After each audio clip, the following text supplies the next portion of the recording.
افواہ مکہ مکرمہ میں پھیل گئی کہ نبی علیہ الصلوۃ والسلام کو مشرکین مکہ نے پکڑ لیا ہے۔ ظاہر ہے کہ وہ آپ کو نقصان پہنچائیں گے، دشمن ہیں، تو آپ کو انہوں نے روک لیا ہے۔ اس صورتحال میں حضرت زبیر رضی اللہ تعالی عنہ نے تلوار لی اور اس طرف چل دی۔ ان کی نبی علیہ السلام سے ملاقات ہوئی، حضرت زبیر رضی اللہ تعالیٰ عنہ۔ یعنی یہ بات کسی نے پھیلا دی، چلا دی کہ نبی علیہ السلام کو نقصان پہنچا رہے ہیں وہ لوگ۔ نبی علیہ السلام کے دفاع کے لیے، دشمن کے چنگل سے چھڑانے کے لیے حضرت زبیر نے تلوار نکالی۔ آپ کے علم میں ہوگا کہ مکی دور میں جہاد کی اجازت نہیں تھی۔ مدنی دور میں جب مسلمانوں نے ہجرت کی، یثرب میں، مدینہ طیبہ میں پہنچے، تو اس کے بعد پھر انہیں اجازت دی گئی جہاد فی سبیل اللہ کی۔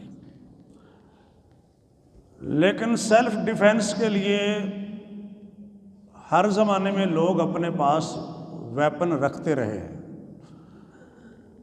وہ ایک الگ چیز ہے۔ عرب کلچر میں تو یہ چیز عام ہے، بلکہ ہمارے افغانی کلچر میں بھی یہ چیز عام ہے۔ افغانستان میں اگر آپ جائیں تو لوگوں کے پاس اسلحہ ہے، ہر ایک کے پاس، یا قبائلی علاقوں میں جائیں تو وہی طریقہ کار ہے۔ تو اپنے دفاع کے لیے ویپنز پاس رکھنا یہ کوئی ایسا ایشو نہیں ہے کہ اس کے لیے یہ بتانا پڑے گا کہ جہاد فرض ہوا تھا یا نہیں ہوا تھا۔ تو وہ جو ان کی اپنی تلوار تھی وہ لے کر نکلے سیدنا زبیر رضی اللہ تعالی عنہ۔ نبی کریم صلی اللہ علیہ وسلم نے حضرت زبیر کے لیے بھی برکت کی دعا کی اور ان کی تلوار کے لیے بھی۔ حدیث کی بعض کتب میں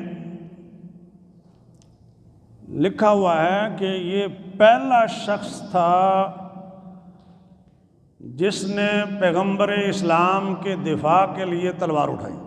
استعمال کی ضرورت پیش نہیں آئی، یہ الگ بات ہے، لیکن اٹھا لی انہوں نے، نکال لی۔ مطلب یہ ہے کہ اگر ضرورت پیش آتی تو نبی کے دفاع میں وہ تلوار بھی استعمال کرتے، تبھی تو نبی علیہ السلام نے ان کی تلوار کے لیے بھی برکت کی دعا کی ہے۔